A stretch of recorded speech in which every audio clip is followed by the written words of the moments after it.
यो समाजमा बस्ने वैचारिक अघोरीले जनचेतना फैलाउने काम गर्छ भन्दै गर्दा यो दुवै अघोरी बीच त फरक छ नै जस्तो लाग्यो र यी दुई बीचमा समानता र भिन्नता चाहिँ के छ?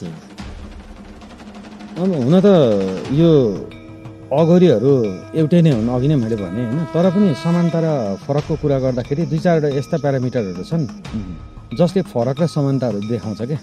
जस्तै सेवा र साधनाको कुरो गर्दाखेरि जङ्गलको अघोरी आत्ममुक्तिको साधना गर्छ भने सामाजिक अघोरी भनेको समाज मुक्तिको लागि राम्रो काम गर्छ कि। दुइटैको लक्ष्य भनेको चाहिँ लोभ मोहको अन्त्य र सत्यको स्थापना हो। अब अर्को यसको प्यारामिटर हेर्दाखेरि चाहिँ जङ्गलको अघोरीहरू मसान घाटमा ध्यान गर्छ नि त, जहाँ मरेको लासहरू जलाउँछन्।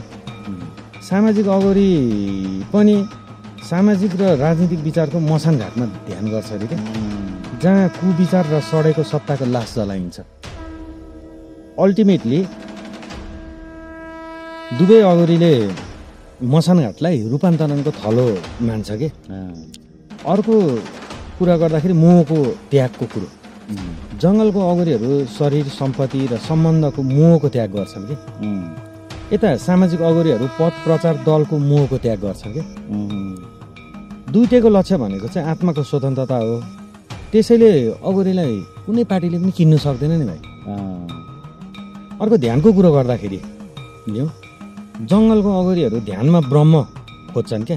अघि भने नि ब्रह्म भनेको हामी र तपाईँ एउटै हो भन्ने भेद भने सामाजिक अघोरी ध्यानमा समाजका लागि शुद्ध र राम्रो संविधानको आत्मा खोज्छन् क्या।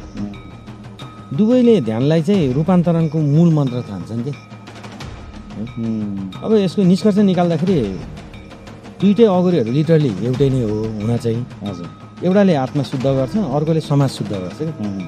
दुइटैको मूल दर्शन भनेको डर हटाउने, सत्य कुरो अगाडि ल्याउने र सोसल ट्रान्सफर्मेसन भनेको सामाजिक रूपान्तरण नै हो। भन्नाले यो कस्तो सामाजिक रूपान्तरण चाहिँ रे? यो भनेको चाहिँ के छ भन्दाखेरि पुरानो भेदभावहरूलाई हटाउने, जुन पुरातनवादी भेदभावहरू छन् नि त्यस्तोहरूलाई हटाउने, नयाँ सोचहरू ल्याउने, अनि सबैलाई बराबरी र न्यायको आधारमा समाज फेरि बनाउने। अब दुइटैको बाटो फरक देखिए पनि पुग्ने ठाउँ एउटै हो, त्यो भनेको मुक्ति हो। एउटाले शरीरको मुक्ति भन्छ, एउटाले चाहिँ विचारको मुक्ति भनेर भन्छ। यो समाजमा बस्ने वैचारिक अघोरीले जनचेतना फैलाउने काम गर्छ भन्दै गर्दा यो दुवै अघोरी बीच त फरक छ नै जस्तो लाग्यो र यी दुई बीचमा समानता र भिन्नता चाहिँ के छ? अब हुन त यो अघोरीहरू एउटै नै हुन्, अघि नै मैले भने होइन, तर पनि समानता र फरकको कुरा गर्दाखेरि दुई चारवटा यस्ता प्यारामिटरहरू छन् जसले फरक र समानताहरू देखाउँछ क्या। जस्तै सेवा र साधनाको कुरो गर्दाखेरि जङ्गलको अघोरी आत्ममुक्तिको साधना गर्छ भने सामाजिक अघोरी भनेको समाज मुक्तिको लागि राम्रो काम गर्छ कि। दुइटैको लक्ष्य भनेको चाहिँ लोभ मोहको अन्त्य र सत्यको स्थापना हो। अब अर्को यसको प्यारामिटर हेर्दाखेरि चाहिँ जङ्गलको अघोरीहरू मसान घाटमा ध्यान गर्छ नि त, जहाँ मरेको लासहरू जलाउँछन्। सामाजिक अघोरी पनि सामाजिक र राजनीतिक विचारको मसान घाटमा ध्यान गर्छ अरे क्या, जहाँ कुविचार र सडेको सत्ताको लास जलाइन्छ। अल्टिमेटली दुवै अघोरीले मसान घाटलाई रूपान्तरणको थलो मान्छ कि। अर्को कुरा गर्दाखेरि मोहको त्यागको कुरो, जङ्गलको अघोरीहरू शरीर सम्पत्ति र सम्बन्धको मोहको त्याग गर्छन् कि। यता सामाजिक अघोरीहरू पद प्रचार दलको मोहको त्याग गर्छन् कि। दुइटैको लक्ष्य भनेको चाहिँ आत्माको स्वतन्त्रता हो। त्यसैले अघोरीलाई कुनै पार्टीले पनि किन्नु सक्दैन नि भाइ। अर्को ध्यानको कुरो गर्दाखेरि जङ्गलको अघोरीहरू ध्यानमा ब्रह्म खोज्छन् क्या। अघि भने नि ब्रह्म भनेको हामी र तपाईँ एउटै हो भन्ने भेद भने सामाजिक अघोरी ध्यानमा समाजका लागि शुद्ध र राम्रो संविधानको आत्मा खोज्छन् क्या। दुवैले ध्यानलाई चाहिँ रूपान्तरणको मूल मन्त्र ठान्छन् क्या।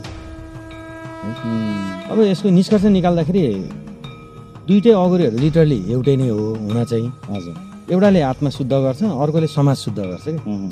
दुइटैको मूल दर्शन भनेको डर हटाउने, सत्य कुरो अगाडि ल्याउने र सोसल ट्रान्सफर्मेसन भनेको सामाजिक रूपान्तरण नै हो। भन्नाले यो कस्तो सामाजिक रूपान्तरण चाहिँ रे? यो भनेको चाहिँ के छ भन्दाखेरि पुरानो भेदभावहरूलाई हटाउने, जुन पुरातनवादी भेदभावहरू छ नि त्यस्तोहरूलाई हटाउने, नयाँ सोचहरू ल्याउने अनि सबैलाई बराबरी र न्यायको आधारमा समाज फेरि बनाउने। अब दुइटैको बाटो फरक देखिए पनि पुग्ने ठाउँ एउटै हो, त्यो भनेको मुक्ति हो। एउटाले शरीरको मुक्ति भन्छ, एउटाले चाहिँ विचारको मुक्ति भनेर भन्छ।